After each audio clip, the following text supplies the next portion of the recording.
दोस्तों आज हम जिस कैटेगरी की बात करने जा रहे हैं फिल्म की, वो हमने देख रखी है, पर ऑलमोस्ट इंडिया में वो ज़्यादा चलता नहीं, पर बाहर की कंट्रीज़ में या बाहर फॉरेन में ये बहुत ज़्यादा चीज़ फेमस है।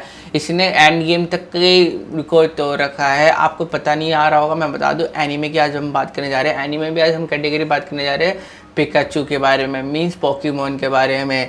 यस, हाँ, ये कैटेगरी इतनी ज़्यादा फेमस है और इसने अपने आप को कितनी बार प्रूव कर रखा है बड़े अच्छे अच्छे एनीमे देख कर। फिल्म ले लो या सीरीज़ ले लो, सीरीज़ में डेथ नोट हो गया, अटैक ऑन टाइटन हो गया, एंडलेस एनीमे हैं जो हमेशा आपको प्रूव कर देंगे कि हम वर्दी है आपके टाइम के। और मूवी तो 2 घंटे में जो एनीमे बता देता है आपको, उस इमोशन के साथ रियल लाइफ में आपको रुलाना इम्पॉसिबल साउंड करता है, बट एनीमे वो आपको 2 घंटे में कर देता है। आपको इतना ज़्यादा अटैच कर देता है, रियल हो के भी नहीं तभी भी सब कुछ रियल लगता है। अगर आपको यकीन नहीं हो रहा होगा, अभी डीमन स्लेयर की मूवी आई थी, उसने सब चीज़ का रिकॉर्ड तोड़ दिया, सारे एनीमे का भी और अच्छे अच्छे बड़े बड़े फ्रेंचाइजी की मूवी का भी। बट आज हम बात करने जा रहे हैं पोकेमॉन के बारे में। इसका थोड़ा अपडेट भी आया तो हम वो भी डिस्कस कर लेंगे और इसकी थोड़ी भी हिस्ट्री भी डिस्कस कर लेंगे, और अभी जो इसकी मूवी भी आई थी वो भी डिस्कस कर लेंगे। तो किसी को भी बिना पोकेमॉन में कैप्चर करे हुए चलिए वीडियो शुरू करते हैं।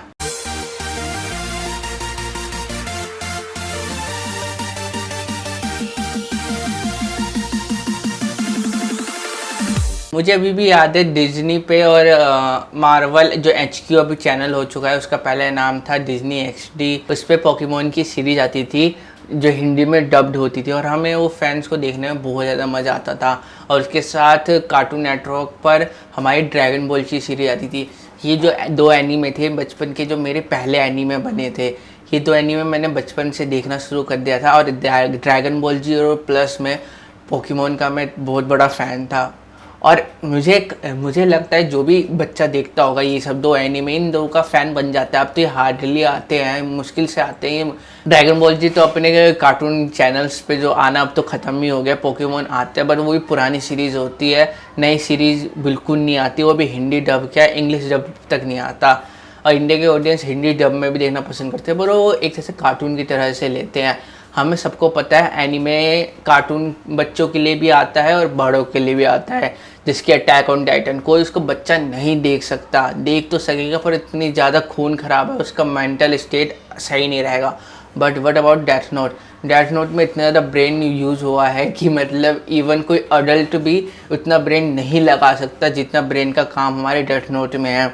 बट पोकेमॉन भी दोनों चीज़, 2 बच्चे भी इंजॉय कर सकते हैं और अडल्ट भी इंजॉय कर सकते हैं। जो 2019 में हमारी पोकेमॉन की मूवी आई थी पोकेमॉन डिटेक्टिव पिकाचू, उसमें रियान रेनॉल्ड एक्टर थे और उन्होंने पिकाचू को वॉइस दिया था। ये सब मूवी के अंदर हाई CGI यूज़ होती है। पहले तो ये सब इम्पॉसिबल था रियल लाइफ में कन्वर्ट करना, बिकॉज ये कार्टून में ही पॉसिबल था। But thanks to Marvel studio and other studio, उन्होंने CGI को इतने बड़े लेवल पे स्केल करा है कि कोई भी अब स्टूडियो CGI पे पैसा लगाने को सोच सकता है, और वो सोच क्या रहा है, लगा भी रहे हैं।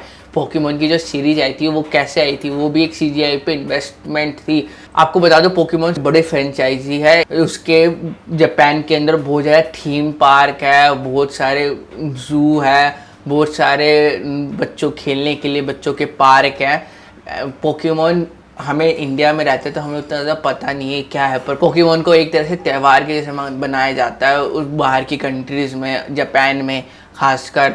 और अगर हम बात करें पोकेमॉन की डिटेक्टिव पिकाचू के बारे में, तो मूवी अच्छी थी, उसके अंदर CGI भी अच्छा था, पर वो पोकेमॉन की जो सीरीज़ है जिसमें पिकाचू और प्लस में ऐश रहता है जो उसका मेन ट्रेनर होता है, उससे कनेक्टेड नहीं थी। वो एक तरह से प्रीक्वल था कि अगर ये हिट हुई तो इसको आगे कंटिन्यू करेंगे, पूरा एक वर्स लेके आएंगे। जैसे मार्वल का पूरा एक मल्टीवर्स है और पूरा MCU चल रहा है, जैसे अभी मल्टीवर्स इंट्रोड्यूस है, पर जैसे चल रहा है उसी टाइप से नेटफ्लिक्स वालों ने भी सोचा था करेंगे, पर एक प्रीक्वल निकाल लेते हैं कि देखते हैं रिस्पॉन्स कैसा आता है ऑडियंस का, जो हमारे पास भी ऑडियंस है।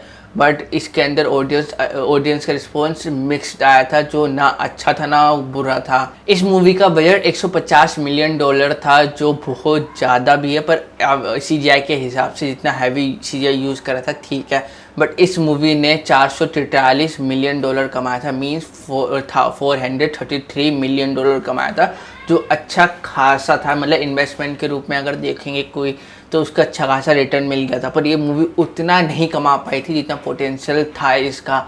उसके कारण है वो हिंदी में डब ढंग से नहीं हुआ था, डब भी हुआ था तो बहुत सारे सिनेमा हॉल में अवेलेबल नहीं था। मुझे याद है 2019 में मेरे को भी डिटेक्टिव पिकाचू देखनी थी, पर मेरे को जो टिकट मिल रही थी वो गुड़गांव साइड की मिल रही थी, जो अपने घर से जाना और एक मूवी के लिए वर्थ इट नहीं था। अब इसी तरह से वेडिंग विथ यू मैं देखने गया था जब वो एनीमे इंडिया में लॉन्च हुआ था, और वो मेरे घर से 1-1.5 घंटे के रास्ते में था, और वो भी दिल्ली के अंदर था। तो मैं चला गया था इजीली देखने, ऑफकोर्स यार Japanese language plus subtitle English में था, तो देख लिए थे हमने। एंड बट डिटेक्टिव पिकाचू तो इंडिया में तो लॉन्च बहुत ही कम हुआ था सिनेमा घरों में, और उसके साथ दिल्ली जो मतलब कैपिटल है इंडिया की, उसमें भी मुश्किल से कहीं लॉन्च हुआ था, वो भी कोने कोने पे जो गुड़गांव के साइड में है। फिर मैंने जैसे जैसे इस मूवी को देख ली, और उसके बाद ये मूवी अच्छी थी एक प्रीक्वल के हिसाब से, और फैंस को जो चाहिए था वो तो मिला था, एक्शन भरपूर था।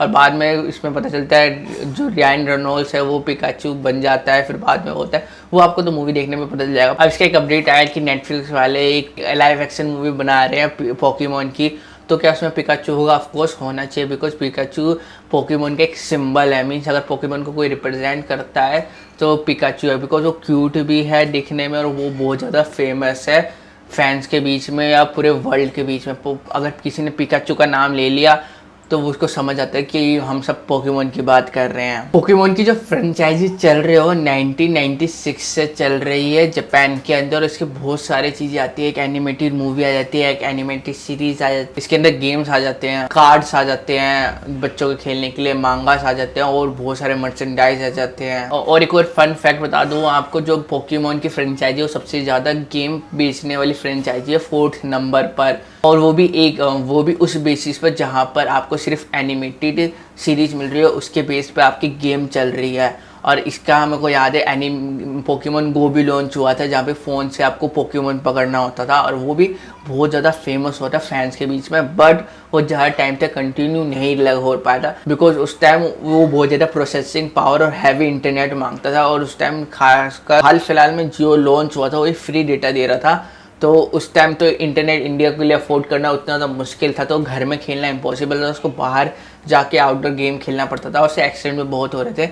तो ये एक तरह से ट्रेंड बना था, बट ये ट्रेंड ज़्यादा दिन तक नहीं चल पाता, बट ये गेम पोकेमॉन की बहुत ज़्यादा फेमस हुई थी। अब जो भी न्यूज़ थी मैंने वो तो आपको बता दी है, अब थोड़ा इसके बारे में बात कर लेते हैं। पोकेमॉन सीरीज़ है क्या, ये कैसी होती है जिसने नहीं देखा। एक तरह से ऑल्टरनेटिव अर्थ होता है जहाँ पे पोकेमॉन्स होते हैं, और पोकेमॉन्स जंगली होते हैं, बट वहाँ पे एक टेक्नोलॉजी की कोई डेवलप कर लेता है एक छोटा सा बॉल की, और जो उस बॉल के अंदर किसी भी पोकेमॉन को पकड़ेगा, और वो पोकेमॉन अगर उस बॉल से बाहर नहीं निकला तो पोकेमॉन आपका पालतू हो जाएगा, और पालतू हो जाएगा तो आपकी वो सारी बात मानेगा, और सारी बात मानने के बाद आप उससे मैचेस खेल सकते हो, आप ट्रेनर बन सकते हो, Pokemon master something like that.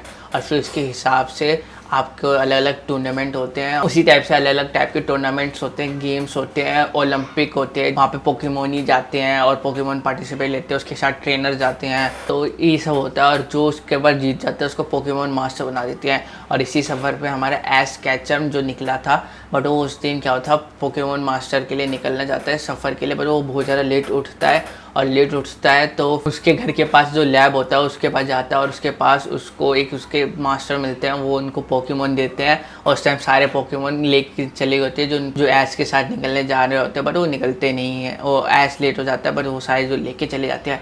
But एक पोकेमॉन मिलता है जो कोई नहीं लेके जाता, उसका नाम था पिकाचू, और पिकाचू फिर बाद में ऐश को मिलता है, बट वो बॉल में जाना पसंद नहीं करता है, पोकेमॉन बॉल में जाना पसंद नहीं करता है, और वो ऐश के साथ निकल जाता है सफ़र पे।